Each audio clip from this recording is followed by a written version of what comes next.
Ladies, who wants to go first? Please identify yourself. Yes, hello everyone. My name is Kendall. And Be close to the mic if you don't mind. I don't do this very often, I apologize. We'll help you. My name is Kendall Coward. I'm from New Orleans. Closer. You good? Is that better? Oh yeah, I can hear myself now. Okay, we're good. All right, my name is Kendall Coward. I'm from New Orleans. On a side note from what I have here today, my husband is a military veteran. He didn't serve a city. He served everybody in America, every one of you here, and not just a city. I stand before you today as a granddaughter of two World War II veterans and a wife of a veteran. My husband graduated from West Point in 2007.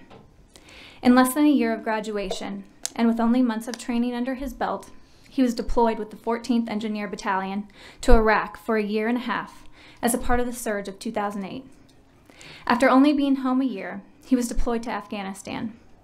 My husband served in combat as a route clearance platoon leader, protecting other soldiers and civilians from deadly improvised explosive devices on the roads of Iraq and Afghanistan. Fortunately, my husband came home safely, but we will never forget those who did not come home and their families. HB 71 is a nonpartisan bill. This is an issue of remembering and honoring those who fight before us, who are currently fighting for us, and for those who will fight for us in the future. Not only do soldiers serve bravely abroad on the front lines, but the spouses and families serve bravely at home.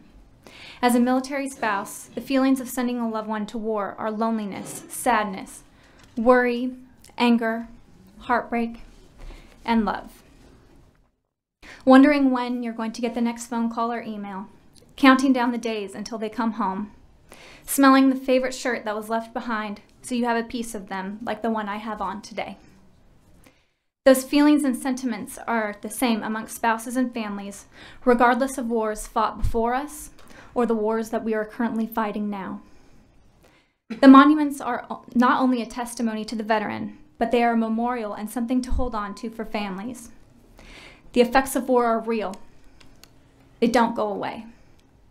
For many families, the grief is passed down through the generations. For over 200 years, American soldiers have fought for and died over wars our country's leaders thought just. Many years later, when historians or politicians declare a war unjust or immoral, does that negate the ultimate price these soldiers and families paid? Soldiers don't make policy. Elected leaders do. It's no secret that the wars my husband fought in were unpopular and today viewed as mistakes. It breaks my heart to think that years from now, Americans will be allowed to destroy and desecrate memorials to their sacrifices. In 2011, one of my husband's soldiers came home as a triple amputee. In 2009, another one didn't come home to his family at all. These men and women deserve better. Thank you. You need to wrap up. Thank you. Go first. How you doing? My name's Peter Glover. I reside in Kenner, Louisiana. I'm a United States Army veteran.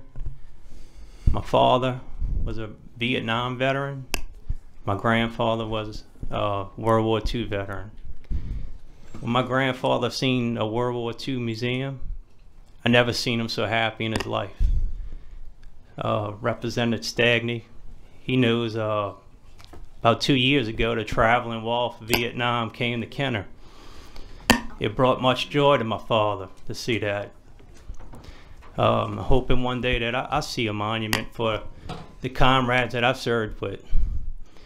I ask y'all to support House Bill 71, support our veterans monuments.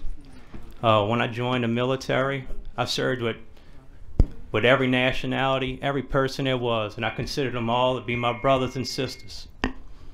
And it means a lot to me to, anytime I see a monument honoring a veteran, and I ask y'all to protect them.